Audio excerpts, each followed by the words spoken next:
ஒரு மிகப்பெரிய ஊழல் நடைபெற்றிருக்கிறது. வேலைவாய்ப்பை பெற்று நாங்கள் உருவாக்கி தருவோன்னு சொல்லிட்டு தேர்தல் வாக்குறுதி கொடுத்துட்டு அந்த வேலைவாய்ப்பை பணத்தை பெற்றுக்கொண்டு கொடுத்தாருங்கிறது குற்றச்சாட்டு. அப்போ அந்த குற்றச்சாட்டை லஞ்ச ஒழிப்புத்துறை விசாரிச்சிருக்கணுமா இல்லையா? பண்ணலை. அவ்வாறு செய்யாத போது சட்டமன்றத்தில் பேசலாம், மக்கள் மன்றத்தில் பேசலாம், கடைசியில் நீதிமன்றத்தில் ஒரு நிவாரணம் கேட்டு இதில் நீதியை கொடுங்க அப்படின்னு ஒரு வழக்கை தாக்கல் செய்தேன். இந்த வழக்கு நம்பர் ஆகலை, அதை முதல்ல தள்ளுபடி பண்ணிட்டாங்க, தப்பாக இருக்குன்னெலாம் ஏகடிஎம் பேசினார்கள் திராவிட முன்னேற்ற கழகத்தினர். இப்போ என்ன ஆச்சு அப்படின்னா, அந்த வழக்கு விசாரணைக்கு வந்தபோது இன்பதுரை அதிமுக எம்பி அவர் அரசியல் ஆதாயத்துக்காக இந்த வழக்கை தாக்கல் செய்கிறாருன்னு சொன்னாங்க.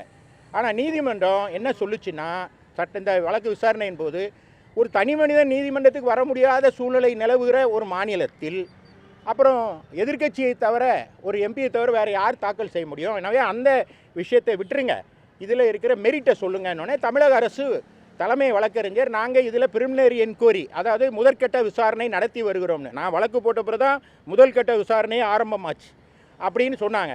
நாங்கள் சொன்னோம் முதல்கட்ட விசாரணை இந்த வழக்கில் தேவையில்லை, ஏன்னா பிரிமினரி என்கொயரிக்கு 180 days, அதுக்குள்ளே குற்றவாளியெல்லாம் வெளிநாட்டுக்கு தப்பிச்சு போயிடுவான், ஆதாரங்கள்லாம் அழிச்சிருவாங்க.